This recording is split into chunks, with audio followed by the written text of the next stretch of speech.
I'm Jan Winke, the Herd Management Solutions Manager with GEA New Zealand, here to talk about how CowScout interfaces with the Dairyplan Herd Management Program. So when CowScout is interfaced with Dairyplan, the activity data is actually sent directly to Dairyplan, as well as to the processing unit for the CowScout. This allows the activity information all to be analyzed within Dairyplan and is coupled with all the other management data that is stored in Dairyplan, such as the reproductive and the health-related information. Dairyplan uses this activity data to make decisions on whether to draft a cow or not. The drafting setup can be reasonably complex, just selecting animals over a certain number of days in milk that have an alert, or ignoring a cow that you have predetermined that you don't want to mate.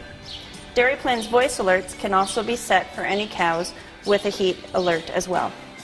Calvings, matings, pregnancy scan results, and dry-offs are all automatically updated in CowScout when entered in Dairyplan. This means you only need to enter the data once, and both softwares are kept up to date. Dairyplan is a complete and comprehensive herd management software allowing you to analyze your mating season and prepare for next season's calving.